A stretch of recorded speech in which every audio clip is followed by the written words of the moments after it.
அனைவருக்கும் வணக்கம்.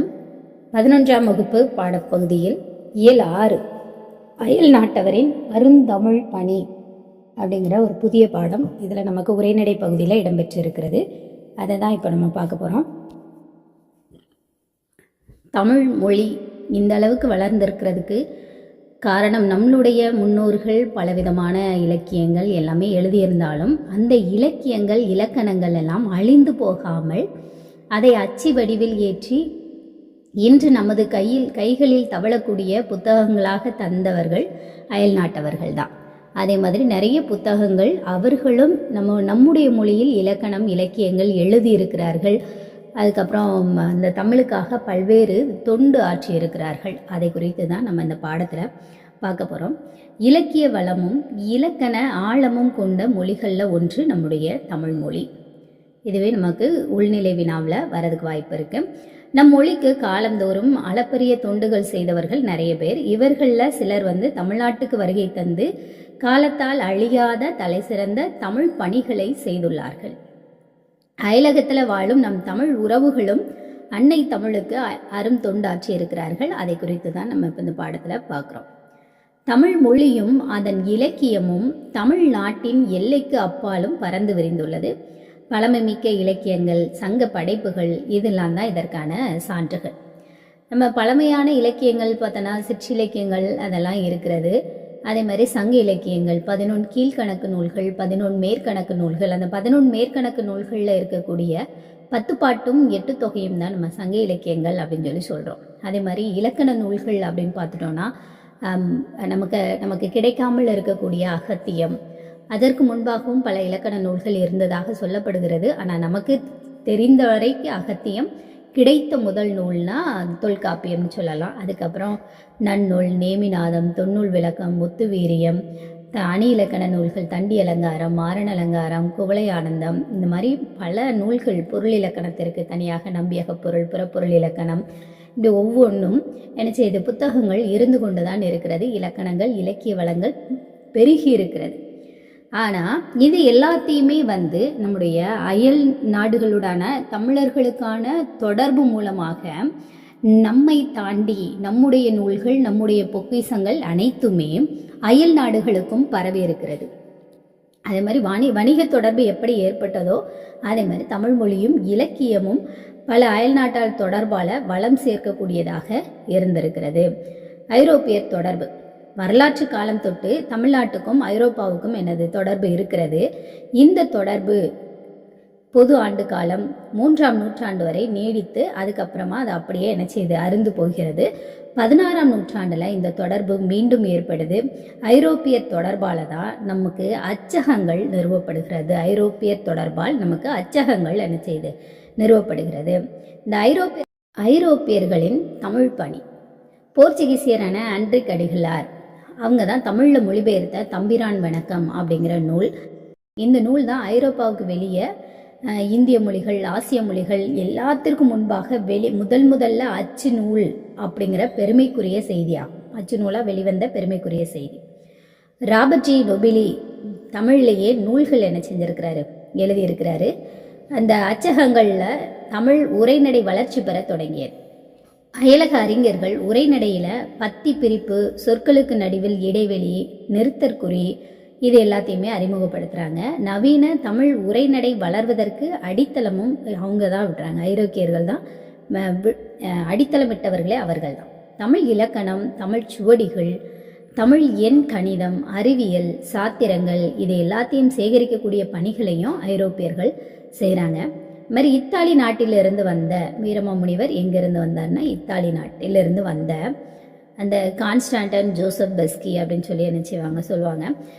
இவர் தமிழ் காப்பிய மரபை பின்பற்றி நம்மளுடைய தமிழ் மொழியிலேயே தேம்பாவணி, திருக்காவலூர் கலம்பகம், கித்தேரி அம்மாள் அம்மானை முதலிய சிற்றிலக்கியங்களை படைத்திருக்கிறார். அதாவது சிற்றிலக்கியங்கள் நமக்கு 96 வகையான சிற்றிலக்கியங்கள் இடம்பெற்றிருக்கு. அதில் முக்கியமாக நம்ம அடிக்கடி படிக்கிறது அப்படின்னா அந்தாதி, தூது, பிள்ளை தமிழ் இந்த மாதிரியான இலக்கியங்கள் தான் அதிகமாக நம்ம செஞ்சுருப்போம், படித்திருக்கிற ஒன்றாக இருக்கும். இதில் தொன்னூல் விளக்கம், கொடுந்தமிழ் இலக்கணம் இதெல்லாம் இவர் எழுதின இலக்கண நூல்கள். யார் வீரமாமுனிவர் எழுதின இலக்கண நூல்கள். அங்கத சுவையுடைய பரமார்த்த குறுகதை இவருடைய படைப்பு. தமிழ் எழுத்துக்களில் எழுத்து சீர்திருத்தம் கூட வீரமாமுனிவர் செய்திருக்கிறாரு. அந்த எழுத்து சீர்திருத்த நடைமுறை இன்றும் நம்முடைய நாட்டில் இருந்து கொண்டு இருக்கிறது. அது மாதிரி இத்தாலி நாட்டை சார்ந்தவர் தான் ராபர்ட் டி நொபிலி அப்படிங்கிறவரும். இவர் தமிழ் போர்த்துகீசிய அகராதியை தொடர்ந்து வீரமாமுனிவருடைய சதுர அகராதி, இதுதான் வீரமாமுனிவர் கொண்டு வந்த அகராதி. இப்போ எழுத்து சீர்திருத்தம், வீரமாமுனிவர் நமக்கு கொண்டு வந்த எழுத்து சீர்திருத்தம் தான் இங்கே கொடுத்துருக்கிறது. முற்காலத்தில் என்ன செஞ்சாங்க அப்படின்னா, குறிலை எழுதுவதற்கு ஏக்கு மேலே புள்ளி வச்சாங்க, நெடில் ஏ எழுதுறதுக்கு ஏ மட்டும் போட்டிருந்தாங்க. இந்த முறையை மேலே இருக்கிற புள்ளியை மாற்றிட்டு நெடில்னா கீழே ஒரு கோடு இழுத்தலாம் அப்படிங்கிற மாதிரியும், இந்த ஓ ஓ இந்த வேறுபாடுக்கு கீழே சுழிக்கிறதுக்கும், ஒற்றை கொம்பு இரட்டை கொம்பு அதற்கு துணைக்கால் போடுவது, இது போன்ற மாறுபாடுகளை கொண்டு வந்தவர் வீரமாமுனிவர். வீரமாமுனிவர் கொண்டு வந்த அகராதி, எழுதிய அகராதின்னு பார்த்தோன்னா சதுர அகராதி. இந்த அகராதி கலை மேலும் வளர பெப்ரிசியஸ் அப்படிங்கிறவரும் ராட்லர், வின்சுலே முதலிய அறிஞர்கள் குறிப்பிடத்தக்க பங்களிப்பை செஞ்சுருக்கிறாங்க. பெப்ரிசியஸ் பழமொழிகளின் தொகுப்பையும் உருவாக்கியிருக்கு. ஜெர்மனியிலிருந்து வந்த பார்த்தலோமியோ சீகன் பால்கு, இவர் தரங்கம்பாடியில் தங்கி பனையோலை யுகத்திலிருந்து தமிழ் நூல்களை மீட்டு அச்சு நூல்களாக வெளியிட்டு பெருந்தொண்டு ஆற்றினார். ஜெர்மனி, சீகன் பால்கு எங்கேருந்து வராருன்னா ஜெர்மனியிலேருந்து வராரு. இவர் தான் பனையோலையில், ஏன்னா முன்னாடி நம்மளுடைய நூல் இலக்கியங்கள் எல்லாத்தையுமே நம்முடைய புலவர்கள் பனையோலையில் தான், ஓலைச்சுவடிகளில் தான் எழுதியிருந்தாங்க.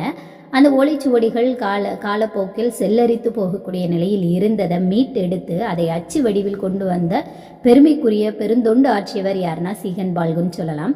அது மாதிரி நீதி வெண்பா, கொன்றை வேந்தன், உலக நீதி, இதை எல்லாத்தையுமே அந்த நீதி கருத்துக்களை கூறக்கூடிய நூல்களை தன்னுடைய மக்களும் அறிந்து கொள்ள வேண்டும் என்பதற்காக ஜெர்மன் மொழியில் மொழிபெயர்த்திருக்கிறார். இவர் தமிழ்நாட்டு தெய்வங்கள், இலக்கியங்கள், பழக்க வழக்கங்கள் குறித்து ஜெர்மன் மொழியில் நிறைய எழுதியிருக்கிறாரு. அது மாதிரி லத்தீன் மொழியில் தமிழ் இலக்கண லத்தீன் மொழியில் தமிழ் இலக்கண நூலை எழுதியிருக்கிறார்.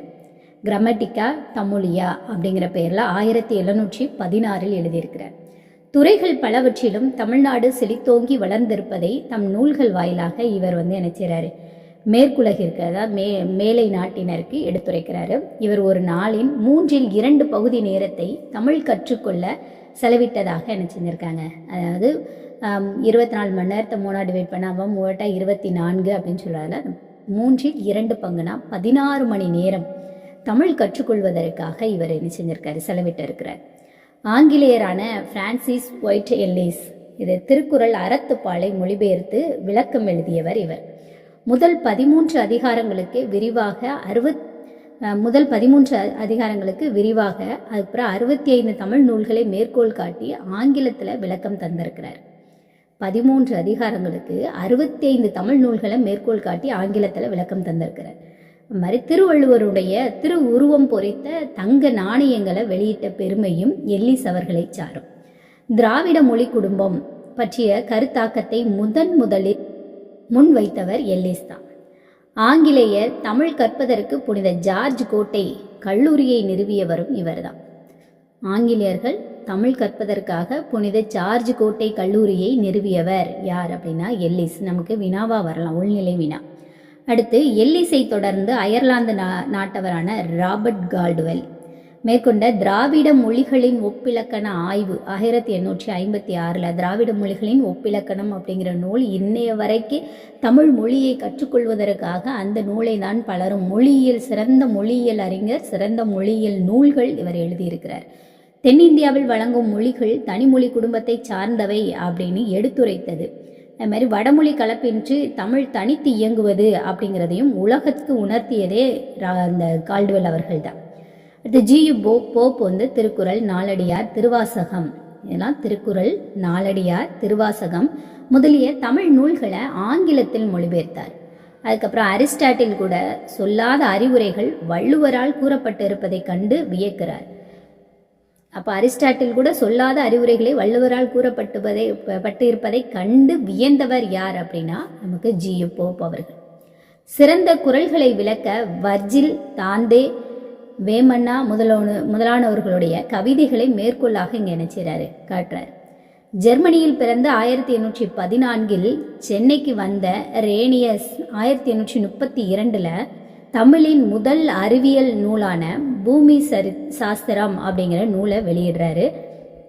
மேலும் பூகோளம், சரித்திரம், இயற்கை, வானசாஸ்திரம், சூரிய மண்டலம், காலநூல், தர்க்கம் முதலான பாடநூல்கள் பலவற்றையும் தமிழில் எழுதி நமக்கு கொடுத்திருக்கிறார். பூகோளம் அப்படின்னா அந்த பூமியை பற்றிய விவரங்கள் தான். நமக்கு நம்ம வரலாறு படிப்பது போன்று புவியியலும் படித்து கொண்டு இருக்கிறோம். இந்த பூமியில் மண் வகைகள் எப்படி இருக்கிறது, பூமியினுடைய தோற்றம் எவ்வாறு வந்தது, அப்புறம் வானநிலைகள், அதான் வானியல் சாஸ்திரம், சரித்திரம்னா வரலாறு, இயற்கையை குறித்து, வான சாஸ்திரங்கள், வானில் இருக்கக்கூடிய அந்த கோள்கள், இந்த கோள்களினுடைய நகர்வுகள், அந்த இதை பற்றியெல்லாம் என்ன செஞ்சுருக்கிறாரு, எழுதியிருக்கிறாரு. அப்புறம் சூரிய மண்டலத்தில் இருக்கக்கூடிய அந்த கோள்கள் எல்லாத்தையும் குறித்து, அப்புறம் கால நூல்கள், காலத்தை குறித்த நூல், தர்க்கம்னா வாதம் செய்யக்கூடிய மாதிரியான அந்த புதிர்கள் மாதிரியான நூல்களும் இவர் என்ன செஞ்சிருக்காரு. பாட நூல்களில் இதெல்லாம் கொண்டு வந்து எழுதியிருக்காரு. முன்னாடி வந்து பார்த்தோன்னா இப்போ அந்த அறிவியல், சமூக அறிவியல் அப்படி தனித்தனி வருவானா சூழலியல் அப்படின்னு ஒரு பகுதி இருக்கும். அதிலெல்லாம் இது சார்ந்த இந்த வான நூல்கள் சார்ந்த பாடப்பிரிவுகள் இடம்பெற்று இருக்கும். தமிழின் முதல் கலை சொல்லாக்கம், இப்போ நம்மளும் கூட பாடங்கள்ல என்ன செஞ்சுருக்கோம், கலை சொல்லாக்கம் அப்படின்னு சொல்லி படிக்கிறோம். அந்த கலை சொல்லாக்குனரும் யார் அப்படின்னா ரேனியஸை தான் சொல்லலாம். செக் நாட்டவரான கபில் ஸ்வலபுல் அப்படின்னு சொல்லுவோம். கபில் வாச்லவ் ஸ்வலபுல் அப்படிங்கிறது அவருடைய முழு பெயர். தமிழுக்கு சிறந்த தொண்டாற்றிய மொழியியல் வல்லுநர்களில் இவரும் ஒருவர். இந்த கமல் ஸ்வலபுல் வந்து முருகப்பெருமானிடம் கொண்ட ஈடுபாட்டின் காரணமாக அவர் எழுதிய தமிழ் இலக்கிய வரலாற்று நூலுக்கு தி ஸ்மைல் ஆஃப் முருகன் அப்படின்னு பெயரிட்டிருக்கிறாரு. தமிழ் கடவுள், நம்மளுடைய அயல் நாட்டவர்கள் நம்முடைய நாட்டிற்கு வந்து தமிழ் கடவுள் மீது, தமிழ் மொழியின் மீதும் பற்று கொண்டு இருக்கிறார்கள், தமிழ் கடவுளின் மீதும் பற்று கொண்டவர்களாக இருக்கிறார்கள். தமிழ் நூல்களை ஆங்கிலம், செக், ஜெர்மன் மொழிகளில் மொழிபெயர்த்திருக்கிறாரு. திராவிட மொழியியல், சங்க இலக்கியம், தமிழ் யாப்பு ஆகியன பற்றி தமிழ் ஆங்கிலத்திலும், தென்னிந்தியா பற்றி செக் மொழியிலும் என்ன செஞ்சிருக்கிறாரு, புத்தகம் எழுதியிருக்கிறார். திராவிட மொழியியல், திராவிடம் நீங்கள் படிச்சிருப்பீங்க, 3 வகையான திராவிட மொழிகள் இருக்குது. முதல் வட திராவிடம், தென் திராவிடம், நடு திராவிடம்னு 3 வகையான திராவிடங்கள் இருக்குது. சங்க இலக்கியங்கள் 8 தொகையும் 10 பாட்டும் இருக்கிறது. தமிழின் யாப்பு வடிவங்கள், அதாவது பா ஏற்றுவதற்கான அந்த எழுத்து, அசை, சீர், தலை, அந்த வகைகள், பாவின் வகைகள், இதை குறித்தும் அவர் நூல்கள் எழுதியிருக்கிறார். இலங்கை நாட்டவரின் தமிழ் பணிகள், நிலவியல் அடிப்படையில் தமிழகத்தோடு ரொம்ப நெருக்கமான தொடர்புடையது. நம்மளுடைய தமிழ்நாடு அந்த மேப்பில் பார்த்தோம் அப்படின்னா, வரைபடத்தில் பார்த்தோம்னாலே இலங்கைக்கும் தமிழ்நாட்டிற்கும் மிக குறுகிய இடைவெளி தான் இருக்கும். அந்த அளவிற்கு நெருக்கமான நிலவியல் அடிப்படையில் உள்ள மொழி. மாதிரி ஈழத்தில் தமிழ் மொழியும் தமிழ் இலக்கியமும் பல நூற்றாண்டுகளாக செழித்து வளர்ந்துள்ளன. இலங்கையில் நாம பேசிட்டு இருக்கிற தமிழ் மொழியை விட இலங்கையினர் பேசக்கூடிய அந்த மொழி வந்து அவ்வளோ ஒரு உச்சரிப்பு தெளிவும், அந்த நம்ம பயன்படுத்தாத பல்வேறு பழந்தமிழ் இலக்கியத்தில் இடம்பெற்றிருக்கக்கூடிய சொற்கள் எல்லாம் அவர்கள் பயன்படுத்துவார்கள். அந்த அளவிற்கு அவர்களுடைய மொழி வந்து இன்னுமே தரமிக்கதாக இருக்கிறது. ஈழத்தின் தமிழ் பணி வரலாறு சங்கப்புலவரான பூதன் தேவனாரிலிருந்து தொடங்குகிறது. யாழ்ப்பாணம் ஆறுமுக நாவலர் மாணவர்கள் தமிழில் பயில பள்ளிகளை ஏற்படுத்தியதோடு அப்பள்ளிகளுக்கு தரமான நூல்களையும் அச்சிட்டு தந்த பெருமைக்குரியவர் ஆறுமுக நாவலர். இலக்கிய இலக்கணத்தை எளிதில் கற்க உதவும் வகையில் தாமே பல உரைநடை நூல்களையும் அவர் எழுதியிருக்கிறாரு. இதனால அவர் தமிழ் உரைநடையின் தந்தை அப்படின்னு போற்றப்படுகிறார். யாரு? ஆறுமுக நாவலர்.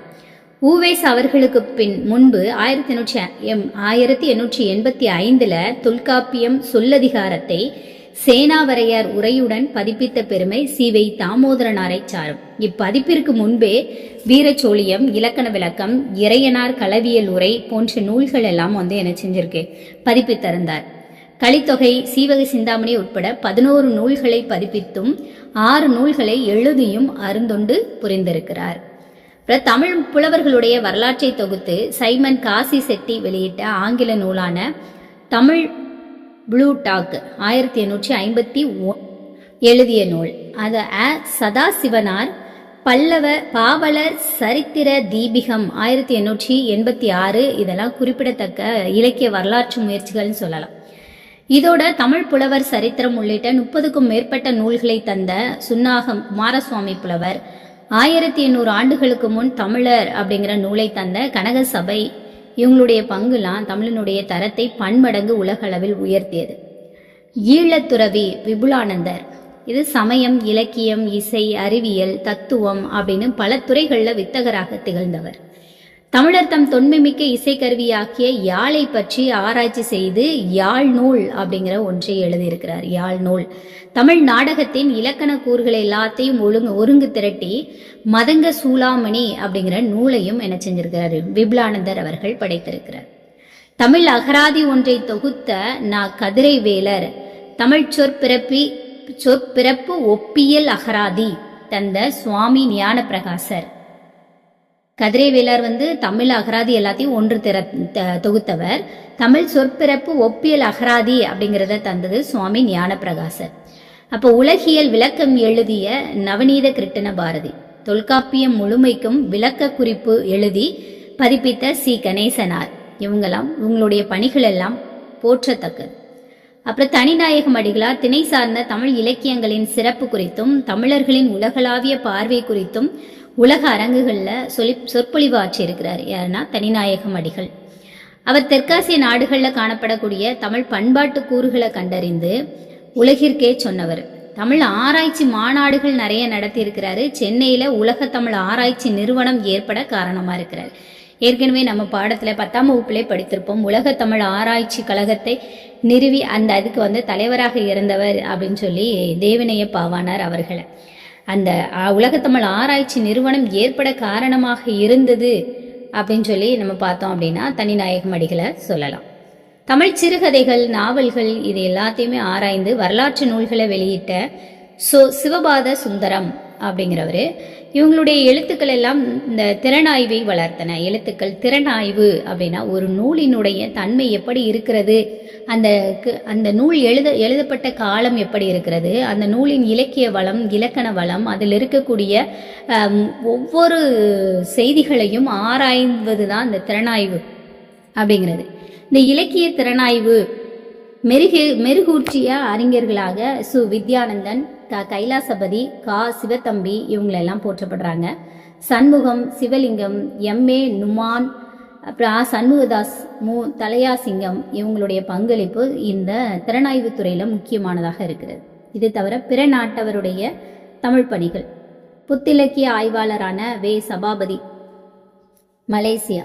புத்திலக்கிய ஆய்வாளரான வே சபாபதி 1995 விடுதலைக்கு பிந்திய தமிழ் நாவல்கள் அந்த நூலை தொடர்ந்து 1996 விடுதலைக்கு முந்திய தமிழ் நாவல்கள் அப்படிங்கிற நூலையும் எழுதியிருக்கிறார். பழம்பெரும் எழுத்தாளரான மா ராமையா 1996 மலேசியா தமிழ் வரலாற்று களஞ்சியம் அப்படின்னு ஒரு அரிய நூலை எழுதியிருக்கிறாரு. மலேசியாவில் இதுவரையில் வெளியான கவிதைகளை தொகுத்து 1998 முரசு நெடுமாறன் மலேசிய தமிழ் கவிதை களஞ்சியம் அப்படிங்கிற நூலை வெளியிட்டிருக்கிறார். இந்த 4 நூல்களுமே மலேசிய தமிழ் இலக்கிய வரலாற்றில் ஒரு முக்கியமான நூல்கள் அப்படின்னு சொல்லலாம். ஏன்னா அவர் இந்த செய்திகள் எல்லாம் தொகுத்து கொடுக்கும்போது தான் அந்த மொழியில் எந்த மாதிரியான நூல்கள் வளர்ந்து இருக்கிறது அப்படிங்கிற குறிப்புகளை நம்ம ரொம்ப எளிதாக என்ன செஞ்சுக்க முடியும், தெரிந்து கொள்ள முடியும். கலிய பெருமாள் அதிக நூல்கள் எழுதியுள்ள தமிழ் சிந்தனையாளர்களில் ஒருத்தர். இவருடைய பதிப்பு முயற்சிகளின் முத்தாய்ப்பாக 1997 தமிழ் பண்பாட்டு களஞ்சியம் அப்படிங்கிற ஒரு பெரு நூலை தொகுத்து வெளியிட்டிருக்கிறாரு. அடுத்து ஜப்பானிய அறிஞரான சுசுமு ஓனோ ஜப்பானிய தமிழ் மொழிகளுக்கு இடையிலான தொடர்புகள் குறித்து இலக்கிய, இலக்கண, கல்வெட்டு, அந்த மொழியியலில் பார்த்தோம் அப்படின்னா ஜப்பானியர்களை பற்றிய குறிப்புகளில் இந்த சுசுமு ஓனோ அப்படிங்கிறவர் ரொம்ப முக்கியமான பங்களிப்பு ஆற்றியவராக இருப்பார். நாட்டுப்புற சான்றுகளுடன் ஆராய்ந்து இருமொழி உறவை மக்களுக்கு வெளிப்படுத்தியவர் இவர் தான். அவர் ஆற்றிய சிறப்பான முயற்சிகளை பாராட்டி தமிழ்நாடு அரசால் கலைஞர் மு கருணாநிதி செம்மொழி விருது அவருக்கு வழங்கப்பட்டிருக்கிறது. யாரது? ஜப்பானிய நாட்டு மொழியியலாளரான சுசுமு ஓனோ அப்படிங்கிறவருக்கு. அமெரிக்காவில் உள்ள தமிழ் பண். அமெரிக்காவின் கிரீன் ஹில் அப்படி பிறந்த சாமுவேல் பிஸ் கிரீன் அப்படிங்கிறவர் டாக்டர் கால்வின் கட்டரின் அப்படிங்கிற ஒரு உறுப்பு அமைப்பு, உடலியல் மற்றும் உடல் தூய்மை அப்படிங்கிற நூல் எல்லாத்தையும் தமிழ்படுத்தி இருக்கிறார். தொடர்ந்து பல புகழ்பெற்ற மருத்துவர்களுடைய நூல்களை தமிழாக்கம் செய்திருக்கிறாங்க. இந்த வகையில் டாக்டர் கிரீன் முன்னோடி தமிழ் பணி பெருமைக்கும் பாராட்டுக்கும் உரியது. ஜார்ஜ் எல்ஹார்ட் கலிஃபோர்னியா பல்கலைக்கழகத்தில் தமிழ் பேராசிரியராக பணியாற்றியவர். சங்க பாடல்கள் ஒரு வீரியமான சமுதாயத்தை சித்தரிக்கின்றன. பாடல்களில் ஒரு சக்தி மிளிர்கிறது. வடமொழி பண்பாட்டிற்கு முந்தையவை அவை. புறநானூறு காட்டுவதுதான் உண்மையான அன்றைய இந்தியா என்றெல்லாம் அவர் ஆராய்ந்து கருத்துக்களை கூறியிருக்கிறார். தமிழின் சிறப்பை உணர்ந்து போற்றும் அயல் நாட்டவர்கள் உலகெங்குமே இருக்கிறாங்க. தமிழ் பண்பாட்டின் சிறப்பை கிரேக்க ரோமானிய பண்பாட்டோடு ஒப்பிட்டு ஆய்வு நிகழ்ந்துள்ளது. தமிழ் இலக்கியங்களை அயல்மொழி இலக்கியங்களோடு ஒப்பிடுறதும் மொழிபெயர்ப்பதும் வளர்ந்திருக்கிறது. அயல் நாட்டவர்களுடைய தமிழ் பணியால தமிழ் உலகெங்கும் புகழ்பெற்று விளங்குகிறது. இப்படி பல தேசங்களில் இருக்கிறவங்க கூட தமிழுக்கு பணியாற்றி இருக்கும்போது மாணவர்களாகிய நீங்கள், தமிழனாகிய நாம் என்ன பணி, தமிழுக்காக என்ன சிறப்பான தொண்டு ஆற்றி இருக்கிறோம், என்ன பணி செய்கிறோம் அப்படின்னு நம்மை நாமே கேள்வி கேட்டு தமிழினுடைய வளர்ச்சிக்கு என்னால் ஆகிய ஒரு தமிழனாக, ஒரு மாணவனாக என்னால் ஆன பணி என்ன அப்படிங்கிறத சிந்தித்து அதற்கான கடமையை நாம் என்ன செய்யணும், ஆற்ற வேண்டும். முடிந்த வரைக்கு நம்மால் இயன்ற வரை தனித்தமிழில் பேசுவதற்கு முயற்சி எடுக்கலாம். தமிழ் மொழியில் இருக்கக்கூடிய மனப்பாட பகுதியை மட்டுமல்லாமல் அதை சார்ந்த பிற கவிதைகளையும் மனனம் செய்வதற்கு முயற்சி செய்யலாம். எத்தனையோ நூல்களையும் வெளிநாட்டிலிருந்து தமிழை கற்றுக்கொண்டு நம்முடைய மொழியை உலக அரங்கில் உயர்த்தி காட்டியவர்களுக்கு மத்தியில் நாம் நம்முடைய மொழியில் உள்ள ஒரு சில பாடல்களை படிப்பதற்கே தயங்குவதும் வருந்துவதும் மிகவும் வருத்தத்திற்குரிய ஒரு செயல். அதனால மாணவ கண்மணிகளே, தமிழின் மீது அதிகமான ஆர்வமும் பற்றும் கொண்டு தமிழ் இலக்கியங்களை படித்து அதில் இருக்கக்கூடிய கருத்துக்களை சுவைத்து நம்முடைய மொழியினுடைய பெருமையை நான் தமிழன் என்று மார்கொட்டி பெருமைப்படக்கூடிய வகையில் நம்முடைய சமுதாயத்தை, தலைமுறையை உருவாக்குவதற்கு நம்முடைய பணிகள் தான். யாரோ செய்வாங்கன்னு இருந்துட்டு இருந்தோம் அப்படின்னா அந்த பணி என்றுமே என்ன செய்யாது, நடக்காது. இதற்கு முன்பாக நம்முடைய முன்னோர்கள் செய்ததை எல்லாத்தையும் இவங்க எல்லாம் நூல்களாக படைத்து நமக்கு கொடுக்கும் பொழுதுதான் நமக்கு தெரிந்து கொள்ள முடிகிறது. இப்போ நமக்கு அடுத்து வரக்கூடிய சந்ததியினருக்கு இந்த செய்திகள் தெரிய வேண்டுமானால் நாம் தான் தமிழை முன்னெடுத்து செல்ல வேண்டும். தமிழை வளர்க்க முனைப்போடு செயல்படுவோம். தமிழ் வாழ்க. நன்றி.